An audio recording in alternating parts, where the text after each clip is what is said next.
Welcome to Rich Conversations. Today we're going to chat with Karlita Williams. She was actually the second guest on this podcast. This was back in fall 2019. Doesn't that seem so long ago? So I thought, we'd have her back on the show to see what life is like in Brooklyn right now. She's out there. And then how her life has been. Has she made any changes, or has she been doing some reflecting, and where's she at now? So she's always great to talk to. It's so much fun and a lot of energy. You can follow her on Instagram at Karlita with a K. Let's begin.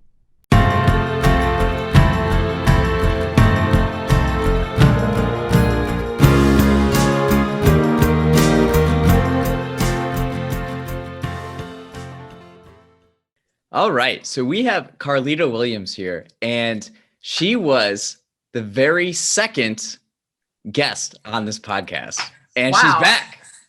I'm back. Oh, this is so great, and the circumstances are completely different than before. Yes, we were talking in person before because that was allowed. Yep, and you were in Chicago, visiting Chicago. You were playing a Whitney concert, right? Oh, yeah. I knew I should have put on my Whitney shirt today. Yep. That's right. Well, so you're in Brooklyn right now. What's the vibe of Brooklyn and New York right now? Okay, so like day-to-day life, pretty chill. The trains are not crowded anymore. That's awesome. It's mostly just like people doing things they have to do, like going to the grocery store and going to the laundromat and going home. Mm-hmm. Not live by, but I have my block of bars that I go to on Fifth Avenue in Brooklyn, and those bars are lit, but like it's kind of packed over there. But besides that, like in the neighborhoods are chill. Nobody's out doing anything. So what's that like in New York? I know Manhattan, all the spaces are pretty small, so people don't like to be inside like this. Is Brooklyn bigger as far as the space you have? Now, the thing about Manhattan is I don't like to be inside Manhattan in general. It's really busy. I guess, honestly, now is probably a good time to go to Manhattan because it's probably not that busy. Yeah. But yeah, Brooklyn, like I said last time, Brooklyn's a lot like Chicago. It's a lot more, you don't have to bump into people. Yeah. You don't have to crash into people walking down the street. But I mean, even like the popular neighborhoods in Manhattan, a bunch of the bartenders and stuff had to start going out into the smaller neighborhoods to find jobs. Okay. Old coworkers was like a bar back at the Playboy Club or something, and he had to come work at my restaurant. I was like, oh. So are you working at your restaurant now? No. Restaurant life is definitely not the move at this moment because we don't know what's going to be open. We don't know how long it's been in a cold season. My little bald head gets cold. I'm not trying to be outside all day. So I'm working a full-time job. I work 40 hours a week, hanging out with little kids. Yeah. So what's daily life like for you right now? Daily life. I teach preschool. My kids are between like 2 and 4. And they don't wear masks. That's kind of stressful, but I try to keep the classroom as clean as I can, keep myself as clean as I can around them and stuff. So what's it like teaching right now? Is it super like the job is already challenging? Like what is it like now? So, well, first of all, I have one kid who I love to death, but he's just like, he's 3 and he's like, he always thinks he's about to die. So he's just like, the coronavirus is and if you don't wear your mask, you're gonna die. And I'm like, please don't tell that to the other kids. But besides that, I actually work. So I had this job before. I quit this job, and then 2 days after I quit the job, the pandemic started and everything shut down. So, oh man. But once I realized I really needed some full-time work, I went back to the same company. The difference is I went to another center, and this center kind of operates a little differently. I'm a teacher only for Chase clients, so Chase Bank. Okay. And so they're not used to this isn't like school for them. The setup's a little different than it used to be. So okay. Like it's kind of weird for me now because I'm into like the usual groove, and these kids are like brand new every day. Like, what are we doing? My mommy's upstairs. And I'm like, Are you working in Manhattan or? Brooklyn. Okay. Yeah, the new center I got to, now it's so close to my house. They serve me lunch. You got it good over there. I really do. Where were you before? You were south of Houston, right? Oh yeah, that was where my old center was. Yep. Yeah. I think maybe you met me over there or something. Yeah, we met up in that area. But yeah, now it's a lot closer, a lot better. Wow. So how did you spend New Year's? Okay. So how I spent New Year's. My roommate was in Hawaii. Okay. Roommate was with his family. So I'm not a person that loves to be alone, but it was just that's how it happened this year. So, I came home, had some champagne. Turns out I don't like champagne. Turns out champagne is not a good beverage to drink. It's not delicious, in my opinion.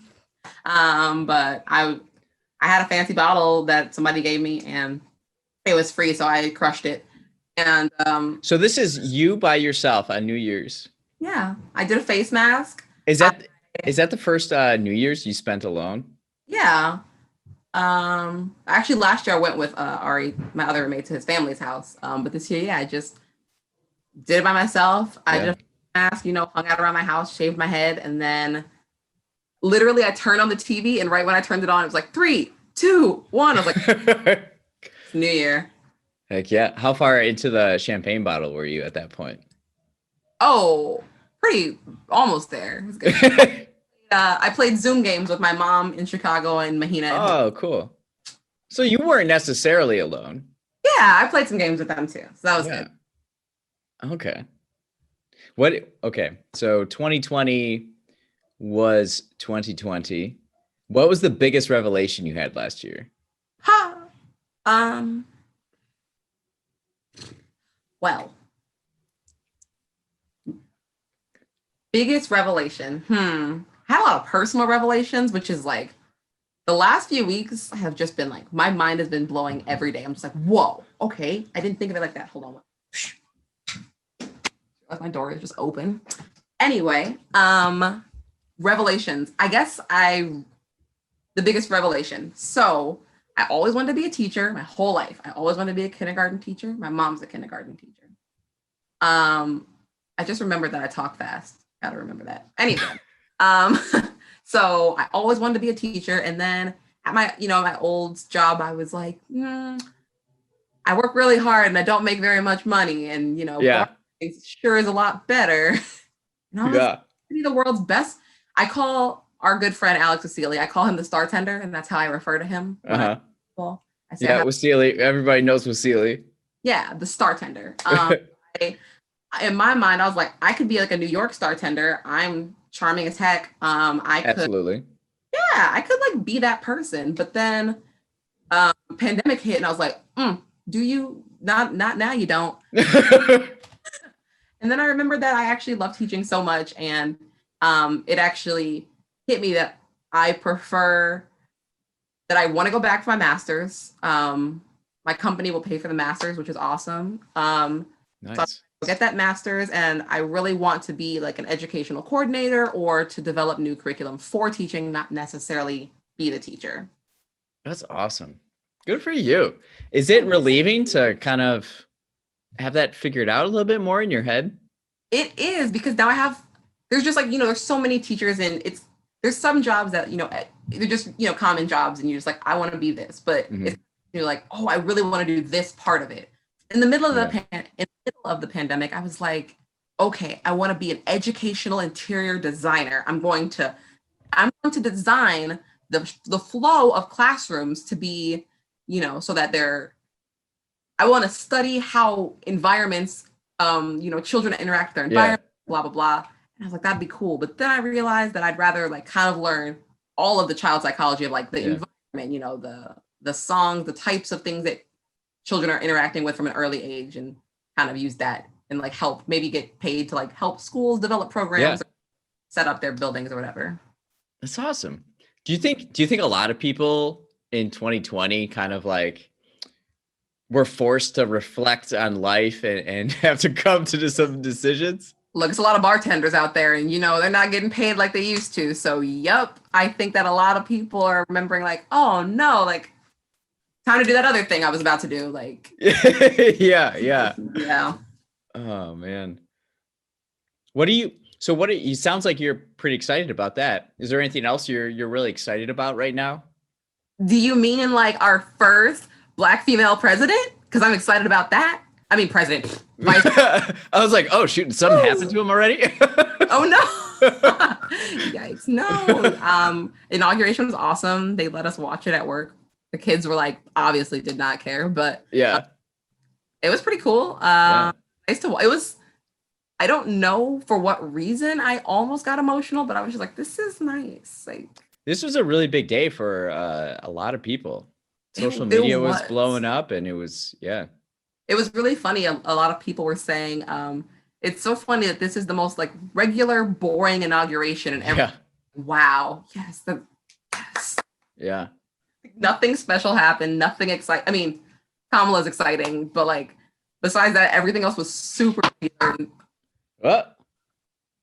Sometimes that happens. My heart falls. I have industrial Velcro tape. Do you? But it fell down. Yeah. It doesn't seem like a good. Well, see for those listening, my painting fell off the wall. It usually falls off the wall, and I have to attach it before I do video calls and stuff. But see, the Velcro sticks, but the adhesive part doesn't stick to my painting very well. Sounds like you need to get endorsed by Command, by 3M. With 3M, yeah. See, this is some knockoff industrial. Oh, you played yourself. I got off Amazon. Well, the funny thing is, it doesn't hold up that painting, which is super light, but in the living room, which I call my creative space, it's I have an 8-foot by 4-foot whiteboard, and I have it cut into thirds, and I have industrial Velcro tape holding it all up, and that's much heavier. So maybe this is one of those science things where it has to be a certain weight to work. Yeah. I don't know what it is, but yeah, so that fell down. I'm gonna send you some tape, Rich. Send you some Command strips. I know. Sometimes when I do videos, it will I'll be filming, and then the next shot, the painting will like move. It's so funny. No one's gonna notice, obviously, except me. But it's funny how it's just like. There's a really great video of Ray J. You know Ray J? He was. What show was he on? Moesha? He's Brandy's brother, but like in real life. But yeah, he was like on the. He was on the show. He's more famous for the sex tape. Yes, there's a really funny video of him. That's the most poorly edited video in the history of video editing, where every single time they pan back to him, his hat is in a completely different spot on sometimes on the side, and it's in the front, and it's like I've never seen someone move a hat so much. And it's, if you look up Ray J hat, funniest thing. Wow. Was that what year was this? Back when Ray J was famous. Yeah, so this is before like memes and stuff. It wasn't memes before memes. Yeah. I guess. Do you post a lot of memes or follow a lot of memes, or? I follow. I guess you don't follow memes. That's not. But do you use memes? Just to confirm, let's just assume that I'm a young person that's hip and cool. Memes, is it just a picture with words attached? Is that just? It used to be, yeah. Now it's like a whole thing, right? It's like a. It's just like if there's the picture. I feel like a meme is just a picture, but it's an internet picture. Well, I think can a GIF be a meme? No, a GIF is moving. A GIF is but you couldn't make them. Well, anyway, no, no, I don't follow. I follow like Zodiac pages. I think they're really funny. Okay. I'm a Leo, and they're always hilarious. And what other kind of things? Oh, I'm really enjoying the Bernie Sanders and those mittens today. He's all over the internet already. It's great. I saw the funniest thing I saw today about Bernie was man, I'm gonna screw up the quote, but this could have been emailed. When it could have been an email. Yep. Yeah. My co-teacher sent me one, and it's just him with his mittens, and it's like when the teacher says, "Okay, I'll wait for you guys to get ready." Uh-huh. And they're just waiting. So, in what ways do you interact and communicate with the world? My goal is to not make someone's day worse than it was. That's a good goal as a human being, right? You would think that would be like a regular thing, but in New York, I swear people just like strive to make people's days worse. I like make it harder. So you're trying to bring that Midwest charm to the East Coast, and they're not having it. They're like really not having it. And I've had to start I had to start working really hard to try to like learn how to make other types of friends, because the people are not the hippie artists that I am familiar with and love. People here, if I just start talking and being like, "Hey guys, I'm Karlita," they're like, "Okay, so," and I'm just like, great. Well, I remember when I visited you and Joe in New York, you told me that you learned there's different types of rich and money. Yes, there's different types of rich people. Yeah, explain that again. So there's like, okay, I guess it's kind of like LA has their own like types of rich, and New York rich is, and then Chicago rich is just like either you live downtown, maybe you work for what's it like, finance or something, or you could be rich, your family is rich and you live in Gold Coast, or you're from an Instagrammer or something and you live over there. But in New York, you can be like hipster rich. You could live in an expensive apartment in like Williamsburg, a newly gentrified kind of place. You could be rich and live in Tribeca, where they do Fashion Week, and you can just wear literal garbage bags, and people are like, "Wow, that was $5,000," and I don't get any of it. Everyone is just like doing significantly different things than I've ever seen in Chicago. I meet so many different types of people here, and I'm glad about it, but also learning how to manage. I feel like maybe I'm speaking out of turn or something, but when I visited New York, I feel like the women there dress ugly on purpose. Okay, first of all, you're wrong, because let me start with the fact that the men here, the men here, like, and I'm talking about like, maybe I don't see as many brown in Chicago as I do in New York, but like every brown man in New York has a fresh haircut every weekend, like gorgeous. I told my friend that, and she's like, "Okay," and then she came here, she said, "Karlita."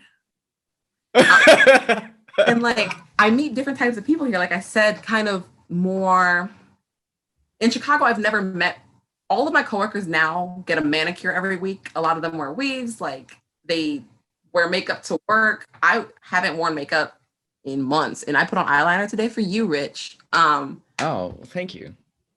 That's why I was late. So people do a lot.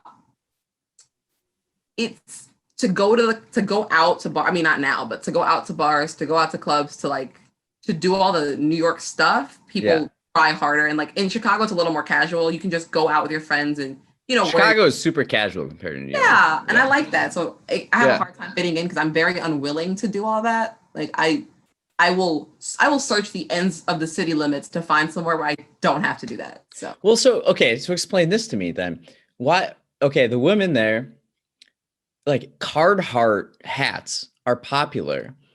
What neighborhood were you in? I don't know, Manhattan or something. What kind of hip white folks? No, I see it. I see hipsters with Carhartt hats, and Carhartt is the type of coat that my brother wears to work as an electrician.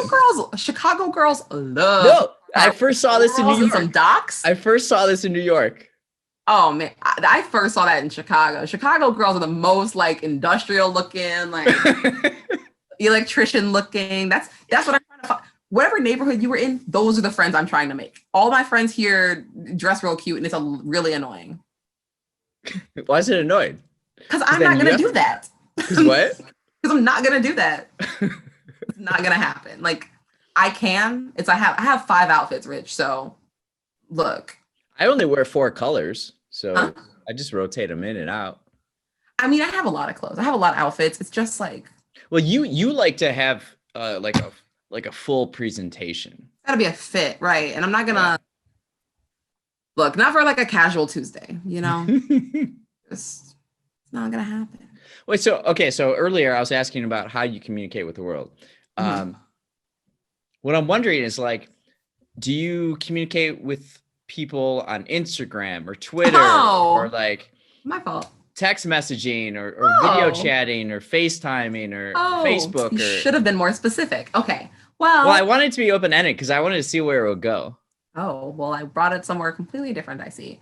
Where do I communicate? I communicate pretty much exclusively on Instagram. At heck yes, it's Karlita. And I started using Facebook dating just to see what's on it. Hilarious. What is that like? Yeah, it's nothing different. The only difference is like there's endless swipes. So now I have like 7 times as many matches to not talk to. So different. And there's a lot of people living in Brooklyn. So so many. Not only that, but the only matches you ever get are like in Jersey and Queens, which is again not something I'm not trying to. Why do you set your radius that far? It's not far. How far is it? It's like 3 miles? No, I'm not trying to be somebody in my neighborhood. But I set it like 25, like because it's easy to get places. It's just where is the place? And like everything over on this side of the country is so close. Like sometimes I'll get connected and I'm like, what? Yeah. Interesting. So you use Instagram, Facebook dating. And I have a couple of friends that I call on the phone every couple of days. And that's mostly what I do. I guess I text people. Yeah. Interesting. So I would say you're pretty minimal on your like social media and stuff, right? Yeah. I don't use Twitter, don't use Snapchat, don't use Facebook. Yeah. I just use Instagram really. Yeah. Instagram's great. I really like Instagram. You get your memes, you get your messages. Yeah. And I don't have to like read posts all day. Just pictures, like summaries. Yeah, exactly. Do you feel like music is like a window into who a person wants to be or thinks they are or that idea of the person? So first of all, I definitely play a game on the train. Okay. In my head, where when people are listening to music and like moving, I kind of just imagine what I think it is, and then I imagine like how funny would it be if it was this though. I just like to imagine what people could be listening to. Anyway, I don't think that necessarily. But again, this is part of the thing I'm learning from moving from a group of artists to like not necessarily that, because artists are more open with their music tastes, I find. Not classical, it kind of sucks. Classical musicians. When I was in music school, I met people who listened to classical music, people who listened to movie soundtracks, and people who listened to jazz. And like movie soundtracks, interesting. Like that was a really popular thing for music kids to like. Movies, like scores, not soundtracks, like scores. But here I think I meet like people who listen more to just what's around their group or whatever. So a lot of people I know kind of listen to not like too many genres, like a couple. I was listening to Hilary Duff's Metamorphosis last night. So is that a new one by her? No, that's the one that came out in like 2003. Oh, okay.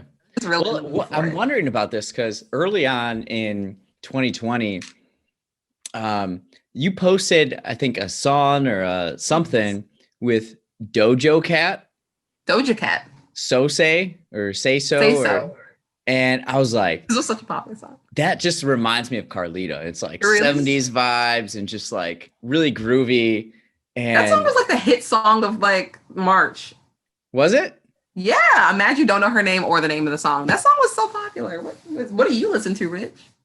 Well, right now I'm struggling with inspiration. I feel like I need to be, I don't know. I like what I like. And so it's Yeah. hard to get me out of it. I listen to the Beatles. I listen to Bone Lane, Sammy's music. Sammy's Of course. Harry Styles, Neil Francis. I don't know. What did I... Actually, you know what, Rich? I have an answer to your question. I specifically think that the answer is no. Okay. I do listen to a lot of like 70s kind of like poppy, funky kind of thing, like vibe. But most of the time I listen to music, most people would describe my music taste as slow and sad. And it's funny because when people hear my music, they imagine it to be like sad music. But when I listen to it, I think of it as like sexy music. And I'm just like in my room, like, I can't see you listening to sad music. it's like I listen to very slow. The way you say you interpret it, though, that makes sense. Right. So when I'm listening to it, I'm just like, ooh, bitch, yes. And like other people are like, so this is, and then in my house, we have the little backlights on the TV. So you turn on the video, right? You turn off all the lights, and then the song is like slow and like, imagine you got your candles going. I tell people like, look, my mind is chaotic enough. If I don't have some like piece going on in there. So is this like New Year's? What you're doing on New Year's?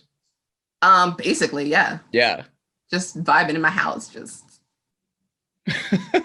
see what I've done recently. I'm looking at my Spotify now. Recently, what I've been doing is going into my old playlist that I made. Mm-hmm. So I have writing breaks, which like while I'm writing my first book, I would take a break and then listen to all this upbeat music. I have workout plan. Wait, stop.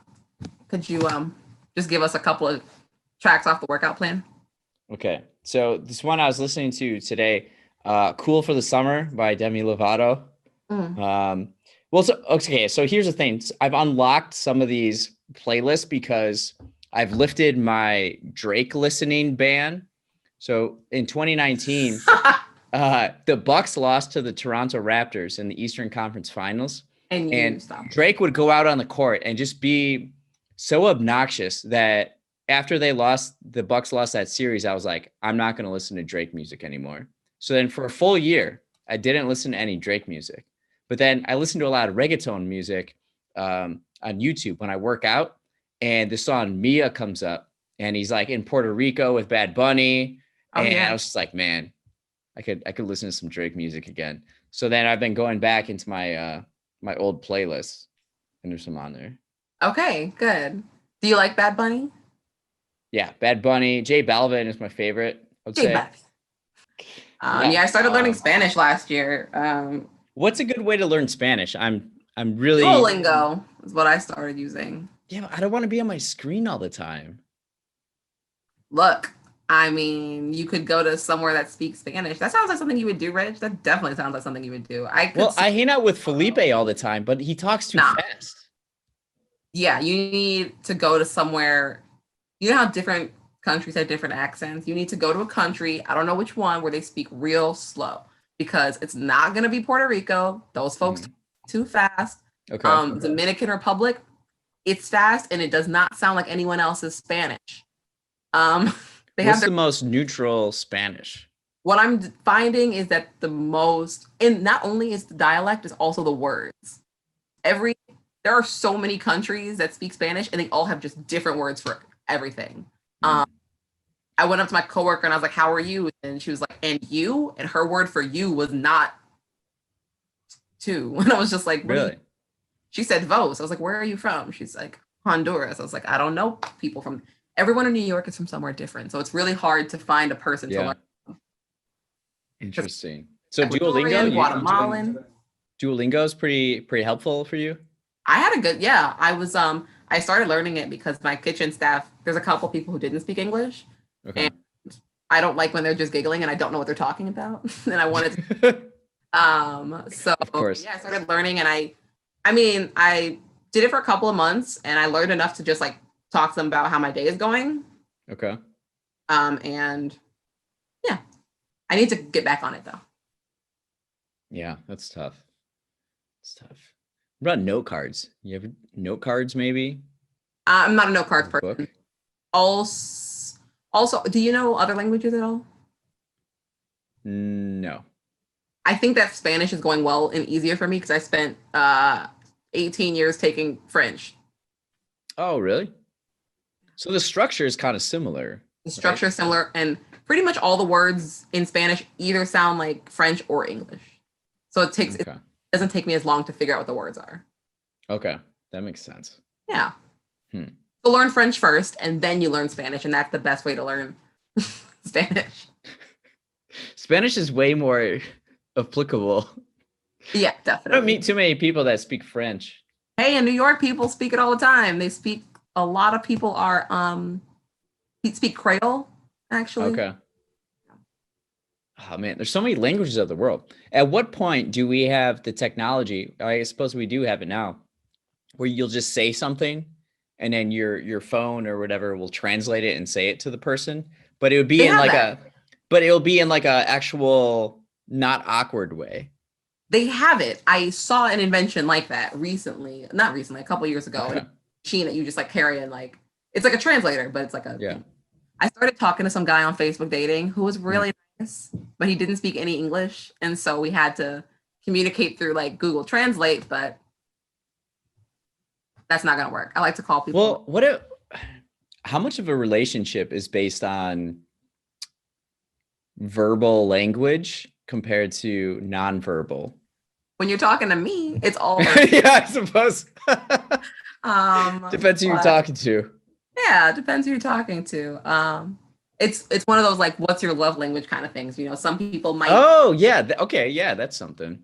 some people probably value What's your love language? my love language. Mine is, I forgot what they are: affirmation, gifts, service, Time?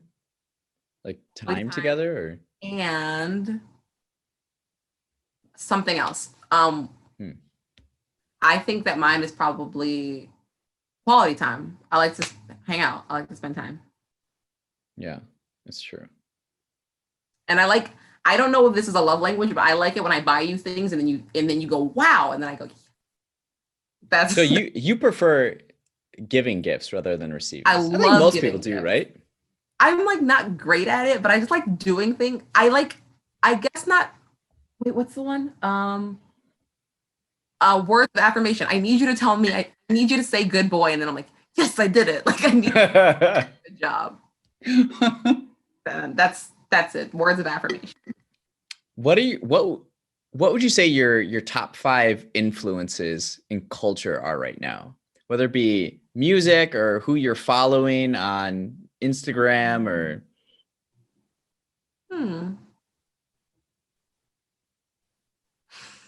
Sorry. Right now I'm thinking of just like Instagram therapists. But Instagram therapists. oh yeah, like tons, like either therapists or what's the other thing that's not a therapist, like life coaches who post cute little pages about like there's this guy who I think you would, for some reason I feel like you would like him. His name is Case Kenny, and he's a Chicagoan. I don't know who he is, but Okay. like this seems like some like a very rich kind of like you might enjoy it. He just posts like nice inspirational quotes while he's out on his walks and like posts a picture of them. Really? What's his name? Case Kenny. Case Kenny. Look him up and see if you tell me if you like him. But yeah, I guess like there's no one that like in pop culture that I feel like I Connect with right now, or people. what'd you say? I watch a lot of TV, and I don't really enjoy modern life, and like modern people are dumb. I wish the internet didn't exist sometimes. I'm glad to see you here, but like Yeah. I guess I saw her today. So Michelle Obama, her outfits, 10 out of 10. Yeah. She's a modern outfit inspiration. And yeah, I can't really think of other influential people that I follow besides Instagram therapists. Yeah. It's interesting what you say about like modern life, society, the internet. Do you think the internet is good or bad? Well, I mean, nothing is good or bad, but if it was up to you, would you go back? Would you have society go pre-internet or keep it as So here's my dream life, right? Okay. Tell me your dream life. The internet is good. The internet is good for connecting people because like Right. sending the telegrams and calling people, that's a lot. You know, if you want news to get around. I really don't like that people have the internet in their pockets. That's really annoying. Yeah. What I say my ideal world would be post-racist, post-sexist, pre-internet. I want the life of like TV on the 90s where, you know, people just hang out outside. You ask someone on a date, you meet them there, you know, they meet you at your house. You don't text them and be like, hey, Rich, running 10 minutes late. Hey, Rich, how about like in an hour? Like, who? Yeah. People, I would never. Yeah, I really like you can be flakier now because the internet exists, like because Yes. the internet's in your pocket. It's a lot easier to BS people. It's a lot easier to, you know, I don't know. It's just.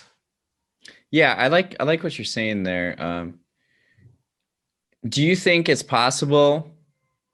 Certainly I'm trying this to intentionally create the world you want to live in.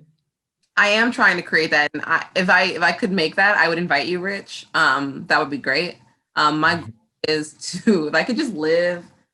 Okay, check it out. There's a show called like Cheap Weddings or something, Cheapest Weddings, and there's an episode where this lady gets married and like I have no clue where she is, but she lives in this town where she's like, yeah, everyone in the community came together. You know, the florist brought the flowers and the butcher brought the meats and the blah, blah, blah, brought the blah, blah, blah. And I was like, see, I want that. Like, I just want everyone in my little community to just do a job. Not everyone wants to be a photographer. I just want to have a freaking, like a job. They do the job. We all live together. It sounds like you got to move to the country then. I'm honestly, Rich, every single day, Montana sounds like better and better. I was just talking to Steph Berta, who lives out in Montana. She was living in Chicago, and with remote working and stuff, she just like packed up, went to Montana. Is like she's got the woods and the mountains in her view while she's working, and she's still doing the same job that she had. See? And she's saying that more and more people are coming out there. Rich, if I didn't hate being outdoors, you do hate outdoors, yeah. I hate outdoorsy stuff. I love city outdoors. I want to go to the park. I want to all the city things outside. But if there's bugs involved or like ticks or something, I'm out. Large animals in like forests, it's a no. Yeah. But I remember our last discussion on this podcast, you talked about the neighborhood and like the old lady and they're like, oh, I've been here 70 years. And, you know, that's kind of the neighborhood and the community feel that you're aspiring for, right? Yeah, it's really nice. And like, you know, you kind of just, in my neighborhood like that is like that now. My landlord is like the block club president or whatever, like the Puerto Rican Day Parade president or something. And everyone on the block knows each other, which is kind of cool. I was really hoping to like, I never got to grow up in a neighborhood of like other African-American folks who like know each other. I kind of wanted that. But now it's mostly Puerto Rican. So, you know, it's not my people, but they're all people with each other and they're really nice to me. And there's like a garage next door to my house where all the guys just hang out and their cars. With their cars, yeah. Bring their cars and it's pretty chill. It's pretty cool. So I like my little area. It's nice. Are you still you're still in the same apartment as you were? Have you been in my apartment? I have not. Have you moved since COVID or no? No. Okay. Yeah. What do you think when you're like 80 years old, what do you think will be most important to you? I really hope that I am doing something I like, and I really hope that I don't hope that I have a bunch of money. I just hope that I like have my basic needs met. I'm like, I don't need to live a fancy life. I just hope that I'm like doing something useful still. Kind of like they live in Asia. I feel like a lot of like the older people in Asia, like continuing to their older ages, still, you know, being like productive members and just like enjoying like doing things. I just want to do stuff. And everyone's like, I just want to retire and like sit around. I was like, for what? Like for what? Yeah, exactly. I don't know. My reason. I was watching Sister Act. this week. And I started realizing that for some reason, the nun life is starting to sound appealing of like, do service and not have to worry about like affording rent. That would be ideal. I have this book, Story of a Soul, autobiography of Saint Therese of Lisieux. And she was a saint. She died at like age 23, I want to say. And so the book is, yeah. So normally saints, you have to do these works of miracles and things like that. But after she died, her like memoirs were discovered, her journals, and they were so inspiring because she looked at herself every day as like committing to God and doing every single act with love, whether it's like scrubbing the floors or like being yelled at by this older nun and whatever, like everything with love and everything, give it all she has. And so she became a saint posthumously. So it's interesting because she was living that life that you. Wow. If I could like do it without like, if you could like not really with the religion, I want something between a sorority and a convent. Oh, okay. Like I want to live with people who don't necessarily pray all day, but are very interested in, making a difference, but also don't have to pay money to live there. So what's like the adult version of a? I'm trying to think of what kind of cult I can create. Yeah. I'm just working on that, still in the blueprints of the cult that I'm planning on. So, well, I hope when you're 80, you still have your spirit about you. Yo, I hope so too, because right now I hate people.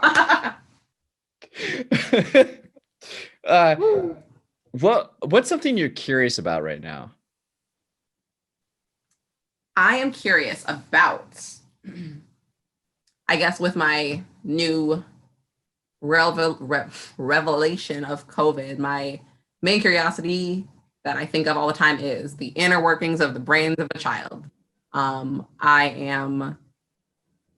always keep saying I'm working on this YouTube channel that I have yet to start, but I spend a lot of time with kids who talk and kids who don't talk yet.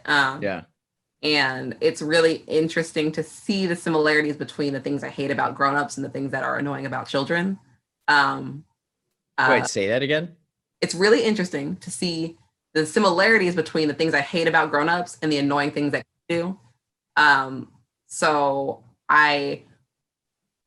Or all the things that have affected me throughout my life, all the things that I carry that I don't notice. When I'm talking to children, I'm like, oh, okay, what does your brain want? Like, okay, so a kid's like, why, I don't want to clean up. I don't want to do this. And usually you're like, okay, but it's time to clean up.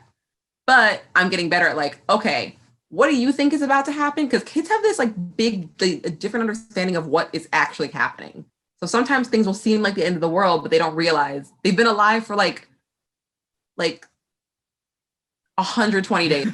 No clue what's going on. And they're just always upset. I like get it. And so I'm just like, when you don't spend time teaching kids how to respond to things and like why things happen, then they turn into adults who are just like difficult. I'm like understanding a lot more about or learning about how children develop language and how people like learn language and kind of connecting the dots between how children develop and what missing pieces kind of turn them into grownups as we know them.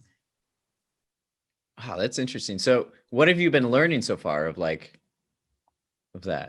Right now I'm still in an observation stage of just like, I haven't done any research yet. I told you I'm applying for school and not trying to, I would love to start doing like just endless reading, but I'm just kind of observing the way kids learn language. I have a kid right now who is 2. 2 is an age where you are expected to be saying words, any words, but he doesn't like, so most kids you'll say, this is blue, this is yellow, which one's yellow, and they can point to the yellow one. That's a 1-year-old skill sometimes.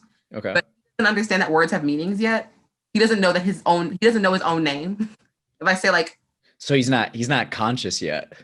Yeah, it's really, if I say, where's Billy? He'll be like, where's Billy? I'm like, no, where's Billy? He's like, where's Billy? he still calls me mama. Like he doesn't know that people have names or things have names, but he's really good at remembering songs. So anything he sings, he can remember. And so I'm working on the way he learns language. He repeats language, and he's like the most polite kid in the class. Yes, please. No, thank you. Bless you. Because he remembers the order that things go in, but he doesn't learn language the way that other kids learn them. So I'm just watching him, and I've never met kids like this. So I'm like, okay, this is different. And now I have to update my bank of how maybe some adults don't remember words the same way, or some some kids might not learn words the way I think they will. So how do you, what frustrates you most about adults in the way they communicate in correlation to the children you're working with? I guess I think that adults aren't honest or in touch with the reasons that they feel certain ways. So like a child, I see that you're crying, you're upset because we can't do this. But sometimes adults don't think about all those steps because they're not guided to know why they're feeling emotions, and the feeling of helplessness of an emotion, but you don't know either how to name the emotion or what to do with that feeling is like, it's frustrating for an adult. So adults they'll be sad, they'll be mad, but they'll turn it into projecting, oh, you did this, you did that, instead of saying like, I feel upset because this happened, and that's an important skill for adults to be able to say, I'm feeling like this because, and like knowing why they're feeling away, So why do you think adults have a hard time with that? Because a lot of time, parents and teachers they have things to do when we're on the move, and it's like, we don't have time to talk about why you're feeling sad. I just need you to put the coat on and get out of here. Like, we're not going to do this all day. And, but adults though, like why do? Because if you've never trained your brain to really process the reasons you're feeling emotions, then they just turn into, so like, for an example, let's say, I don't want to put on my coat and I'm crying and I'm feeling upset. And maybe that turns into like, people are always kind of telling me what to do, but I don't know. I'm not in control of what I'm doing, Mm-hmm. So taking the time, this is not a good example. I should have prepared a good example for you, but like taking the time to say like, okay, I see you're frustrated, but we have to go, instead of like, put your coat on. That feeling might carry on later into like, people are always telling me what to do. So, maybe let's say your partner is like, hey, I need you to do this. You're like, you always tell me what to do, but like, not necessarily that they're telling you what to do. It's just like, you've grown up feeling like people are always telling you what to do and that you don't have control over that situation, Something that could follow you. Like, that's just an example of something that I think could follow an adult into an age where they're like projecting the fact that they're feeling maybe unheard or something like that onto other people. So does like self-reflection help adults deal with that? Absolutely. I think most adults struggle with self-reflection though, in a really honest way. And partially because it's not fun to self-reflect. It is painful. All I do is think about myself and cry. It's like the worst. Oh, poor Karlita. I have so many journals of just like, oh no. It's a lot. Anyway, I reflect so much that's why like you don't want to overthink either. Oh no. You think I'm not gonna overthink? Well, I overthink. I gotta tone down my overthinking. It's honestly though, I like really hit a few. I call it self-therapizing. I have saved a bunch of money, wasted a lot of years, but look, I finally made some great strides. But yeah, it does take an awareness. It does take, and I think I trust you, Rich, to be able to understand yourself more than I trust other people. I think that you seem like a person that is thinking about your place, your position in the world, and a person who is open to other people telling you their perception of you. Some people aren't open to people telling them, oh, here's how I viewed you. And some people aren't open to really considering their position in the world, Or constructive criticism. Yeah. Yeah. Right. So like I is it that we build this identity of ourselves in our head, and we don't want any information to tell us otherwise or break that identity. because it's so painful. So then we limit our experiences and we limit who we talk to and what we see so that it doesn't damage that identity that we've created for ourselves. That's the ego, my friend. And yes, that is accurate. I have my own brand in my mind. And even though it's sometimes I forgot what I was reading, but it was basically saying that it sometimes even hurts to let go of things that you don't like, but just things that you've always had. I've always, for some reason, I feel like an emotional loss when I break a habit almost, because maybe it reminds me that like, oh no, I used to be this person. And so like something about like who I feel bad almost that I used to be a certain person. So I like have recently been getting a lot better at breaking certain habits. And once they're gone, I get like emotional about them. And I'm like, oh, or I try to like stop myself from stopping the habit because I'm like, wait, but that's not my brand. Like I have to be a procrastinator. I have to be late. But then I get on time and I'm like, oh, whoa, like we don't want them to think you're on time. Then they'll know that you were not on time before. Like it doesn't make sense. It's just wow, interesting. Yeah. A physical, like an attachment to the life I've been living. And no matter if it's because it's tough to like change. And so like you basically are your habits, right? Right. And so then you lose that identity if you lose that habit. Yeah. And like realizing that part of you wasn't good kind of like feels like an attack, even though you're the one that attacked yourself, you brought your own conclusion. Yeah. It feels like an attack on who you were. So you're like, oh, so you think I'm late. Oh, so you think I talk too much. Okay, Karlita. Are these the conversations you have in your head? Yeah. What kind of books do you have up there?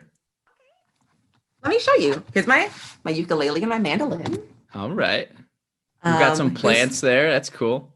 Yes. Okay. Here we've got, I'm such a loser. Okay. So I have a book on the history of television. Okay, cool. The Anatomy of a City. I just bought this last week. It is a book that it's so cool. It tells you about like the history of like bus tokens. It tells you about all different types of like boats and ships. Because in New York, there's all these boats and it tells you about different. What's that book called? It's called The Works, Anatomy of a City. Okay, cool. I've got Eve Ewing's Ghost in the Schoolyard about the 2013 closings of 55 public schools in Black and Chicago. Yep. We're in. I've got a book about jazz, book about the history of Chicago. What Chicago book is that? This is by Pasiga. Whoa! Turns out they all fall down. And then I've got Sociology for Dummies. I found it on the street. And a bunch. What a dummy! Left it on the street. I know, right? And then I've got a bunch of anxiety and stress solution deck. How to be confident. Happy hour. This is a deck of cards about cocktails. What's the best Chicago book that you've read? Rich, I don't read books. I'm just here for decoration. Oh, okay.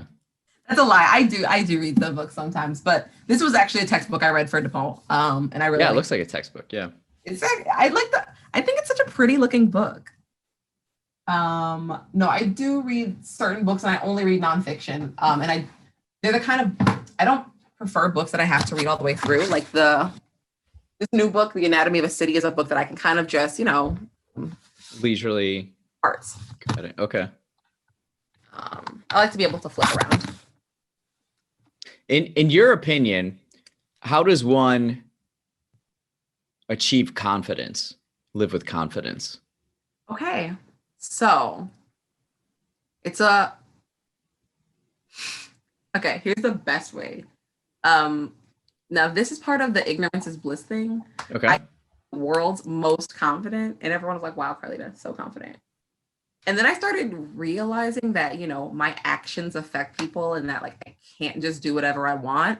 And then I stopped being confident because I had a lot of fun doing my own thing. So then over time, I lost all the confidence and I felt bad because I was like, I don't want people to, not want to hang out with me. But on the plus side, it's getting back because now I'm realizing I finally learned like which charm to turn on at which times of the day. Okay. Never had before. This is like brand new in my life. So I am learning, which outfits to wear when, what things to say to whom. And that part is really doing it for me, of being able how did you learn that? How did you figure out that? Last week or a couple of weeks ago, a bunch of stuff just started hitting me like all over the place. It was great. But how did I figure that out? I guess I'm so used to, I treat everyone the same. That's kind of like my brand. I really want to be the same type of inviting person to everyone. Right. But turns out you can't make the same jokes with your boss that you make with your roommate. Very true. So I'm just kind of learning to be confident for some people, because my version of confidence was that I'm confident that I am the exact same all day long. I will never change on you. The Karlita you see at home is the Karlita you see everywhere. I have the same energy all day. But turns out people don't like that, which is dumb in my opinion. However, I find that now that I'm getting a little better at honing in which things to do with whom, it kind of goes a little better. And now I feel confident to talk to different people. I'm getting better at it because I moved to a place with new people. So it sounds like you've been figuring out that you can't be the same person to every person.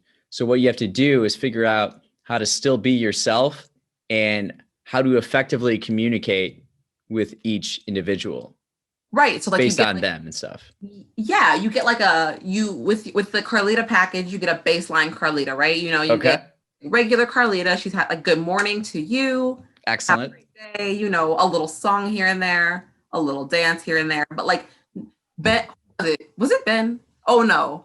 My other owner at my job in New York hated when I would dance on the floor.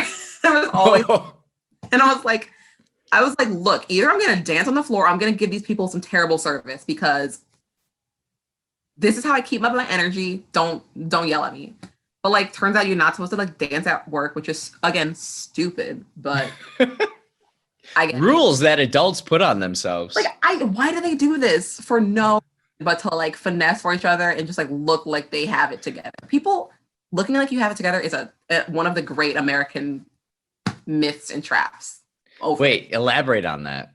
I think that other countries have an easier time still being able to keep in elements of play and being able to. Americans are so you have to have this lifestyle, and you have your apartment has to look like this, and yeah.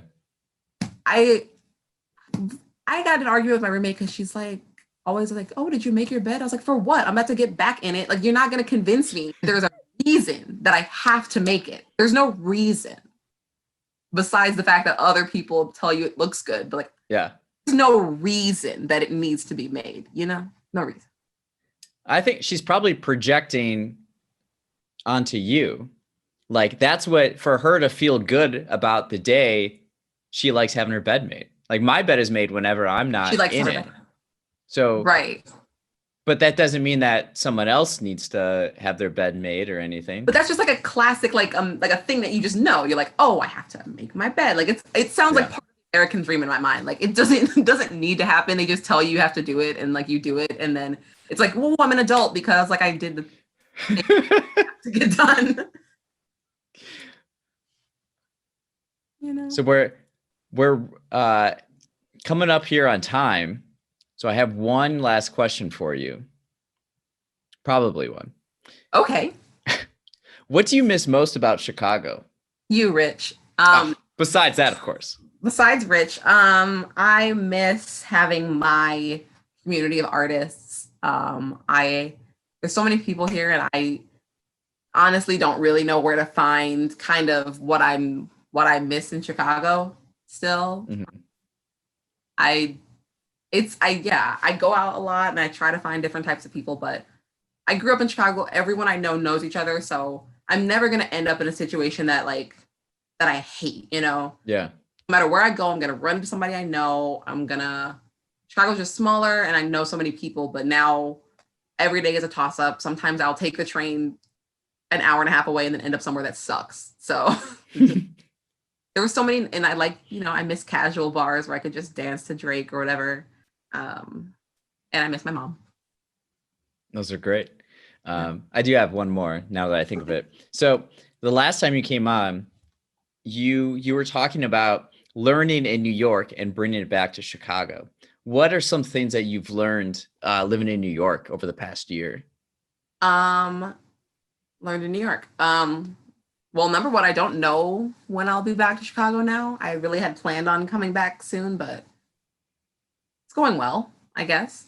I'll be here for a little bit. Well, yeah, you don't need to put like, I need to be back by this time. It's like you're that was still kind learning. of what I was doing. But well, you seem to be so much more like an updated version of Karlita. Ooh, I like so that. Wise and so so what was I before? So much more confident. What? So what was I before? No. You were just an earlier version of yourself. During 2020, wow. I started thinking, I started having these revelations. I had at least like 9. And every time I think, oh, I just updated my operating system. Okay. So it like weeds out all the bugs and you just like advance. You're just like an updated version. Yeah. Upgraded, you know? So what have you been learning? Yeah. Back to you. What have I learned in New York? What was the question? So what have you been learning in New York over the past year? Okay. Here's what I've been learning in New York. I have learned that there are actually different types of people. I think I said this before, but I used to think I had a diverse group of friends because they looked different. Turns out they all have the same education and the same hobbies and interests and taste in music. And now I have people who are actually different. And I have to, like I said, learn how to interact with different types of people, which is, I've always like been proud of the fact that I am so good at talking to anybody. Like I could just start a conversation. Turns out that's with all of my friends are different, and you gotta like, come in with different icebreakers, come in with different questions. So being able to like I said, tailor my, and so now I think if I went back home to Chicago, I think I'd be so much better at making friends. Even though it would be easier, I think I would be able to have like a wider variety of things that I might want to talk about, or just different ways to start the conversation, not always just like that, hey, it's Karlita kind of. Yeah, like we were talking about before, right? Yeah. Besides yourself and what you've learned, anything in New York that we can do here in Chicago that you think would be a good idea? I can tell you what not to do. That's helpful too. Not be a jerk. We're jerks. What you can learn. Chicago does everything better. I'm not gonna lie. The food is better. The streets are nicer. I guess. Having delis around is really nice. I wish there were delis in Chicago. Okay. I also do you eat pizza a lot out there? The pizza here is trash. It's not that it's just like it. I tell people it serves a different function, a completely different function. Chicago is a celebratory thing. You have it at slumber parties. You have it, deep dish after graduation. It's something you order for a reason. Yeah. Here is what you drink, like what you have when you're already hammered and you don't care what you're putting in your body. So they're both important, but they're completely different reasons. Completely different, yeah. No, New York doesn't. I think there's nothing that I can say like, man, I sure wish Chicago. Yes, Chicago, I think I said this before, Chicago needs more free public spaces where people can hang out. Yeah. Well, they won't get around to that until after COVID. Yeah. No. It's free your house. Yeah. All right. So we're coming up on time here. Karlita, thank you so much for coming on again. Appreciate it. Thanks, Rich. Thanks again for listening to Rich Conversations. Again, you can follow Karlita at Karlita with a K. Have a marvelous day.